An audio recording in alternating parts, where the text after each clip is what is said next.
Okay, so this is pi, this is minus pi. In real world, nothing looks like that. Okay, so what is W? W is the total power that we have in this signal. And what is W for this signal? W for this signal will be, since this is already plotted as a square, it would be the area under this isosceles triangle. Times 1 over 2 pi, very good. It's the area times 1 over 2 pi. Okay, what is the area of this isosceles triangle? And I forgot to mention that the height of this triangle is 1. Okay? It's just pi, right? Half base times height. So it's just pi. That's right. So the total power is half. Okay? So if I want to calculate the 95% bandwidth of this signal, okay, 95% bandwidth of this signal, I would assume that omega is somewhere here. And then minus omega is precisely somewhere here. And I have to calculate the areas of these two small triangles on the side. Okay? What is the area of this triangle? The area of this triangle is the width of the base, which is pi minus omega, times its height.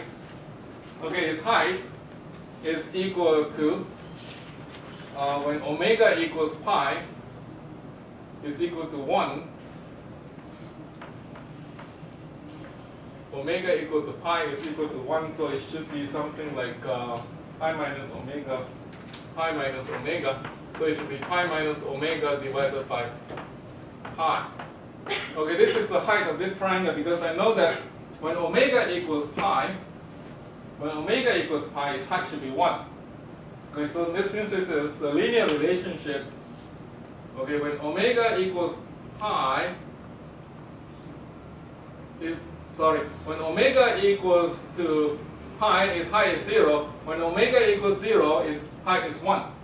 Okay, this expression gives you a height such that when omega equals 0, the height is 1. When omega equals pi, the height is 0. So this is the correct height. Okay? So it's half base times height. So I have 2 of this. So the 2 goes away. Okay, so this should be the area under the shaded area, but I have to seek the power, so I have to divide by 1 over 2 pi.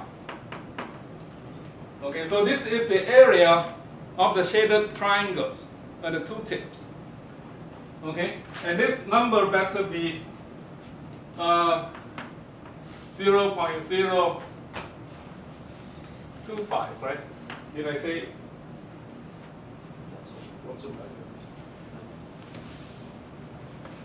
I need the half power bandwidth. Let me see, it is 0.025.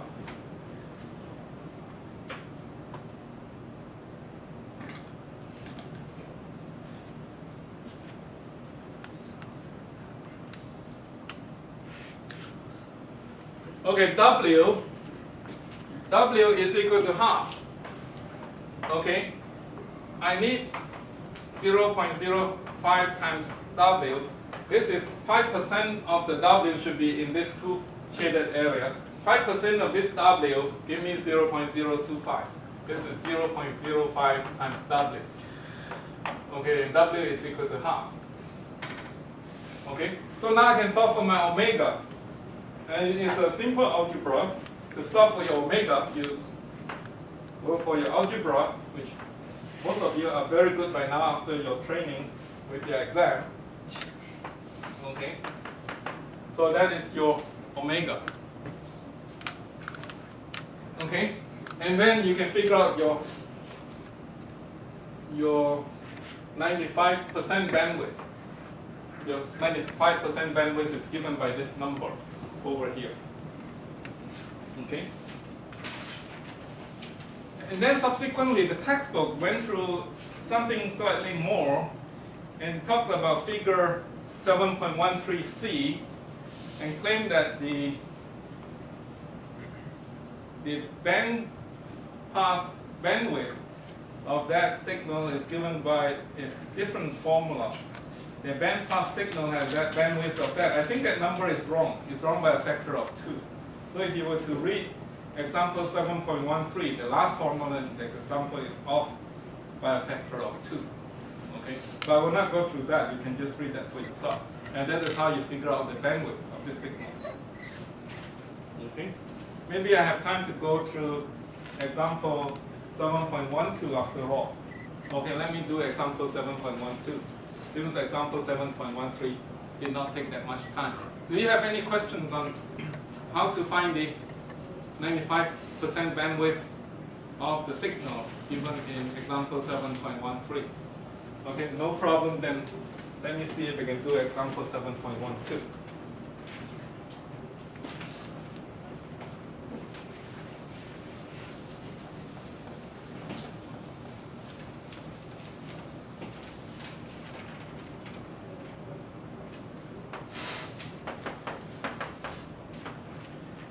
Well, example 7.12 takes a lot of knowledge from your past. Okay, that if f of t is given by a rectangular function defined as such, okay, and do you remember how a rectangular function is defined in the textbook? How do you define a rect of t? Do you remember, anybody?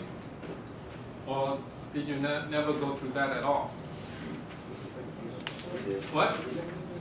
What? It's a box function. It goes from minus 0.5 to 0.5 and Right. it goes up to 1. Well, very good. Okay, this thing looks something like this. Okay. It has one value of 1 and then minus half to half, and then this is t. Okay? So this is something that you have in your textbook, and its Fourier transform can be found. You just have to do a lot of algebra and find its Fourier transform. Does anybody remember what its Fourier transform is? Sinc function. Okay, remember I said the square function transforms to a sinc function. The sinc function thinks that it's a very rounded power. Okay, but actually it's just a Fourier transform of a square function. So here's x squared as a sinc, as a rect function. Okay, just remember this. So a rect function Fourier transform to the sinc function. So you just have to remember that f of t in this case Fourier transform to a sinc function.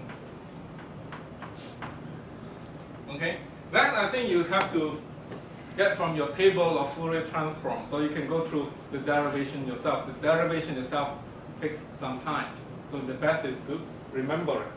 Even I don't remember such a kind of thing. I always have to do a table lookup and figure out what it should be. Okay, so don't agonize over it if you can't remember it. Okay, so W, which is the total energy under this function, is just the total energy of this rect function. Okay, so this rect function goes from tau over 2 to tau over 2 dt. Since I define this rect function to be this over this, so it will be equal to 0 if t is larger than tau over 2 and less than minus tau over 2. So this integrates to just tau. So the total energy of this function is equal to tau. Okay?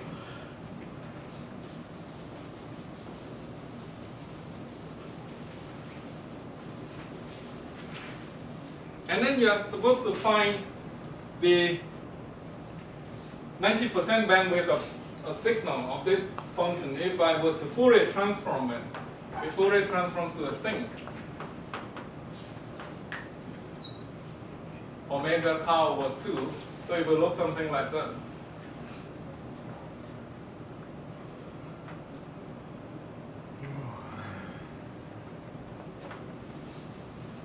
Okay? Where's the first zero crossing? of this function, what omega have to be, or what omega tau over 2 has to be. What is omega tau over 2 at this point has to be in order for it to cross into a 0. Just remember that this is the definition of sine omega tau over 2 over omega tau over 2. Essentially, a sinc function is sine x over x kind of thing. Okay? So if I write it in full, it is just a sine over x, sine x over x. So what is the first 0 crossing? Pi, right? When omega tau over 2 equals pi. That is the first 0 crossing. Okay? And the example asks you to find the total energy within this window. Okay, when omega tau over 2 equals pi, it means that omega is 2 pi over tau. Okay, so if omega is 2 pi over tau, if it's within this window, how much energy that is? Okay? So, what you need to do then, in order to find this energy, you go to the Fourier space and perform this integral, 2 pi over tau, okay, which is the lower limit to 2 pi over tau, which is the upper limit, d omega, and then you have to integrate the Fourier transform of this, which is this function over here, which is its value square, sinc square omega tau over 2. And you want this to be equal to r tau, and tau is w essentially. Tau is our w because we just figure out that tau equals w, the total energy of the signal. Okay, how much energy is contained within this first 0 crossing of the sinc function? Okay, and this integration is hard to do.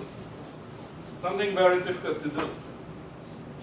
Integration of a sinc function, nobody knows how to do that. Except if you're a computer. Okay, you can use a computer and crank out the numerical value itself. There's no closed form. Okay? So, if you encounter an integral like this, what do you do? In order to simplify, you do a change of variables. Okay, simplify, and you find that r is 90%. Okay, 90% of the signal is contained within the first envelope, first 0 crossing of the sinc function. Okay. Here is example 7.12. You actually have to find that integral numerically. There's no closed form. Yes?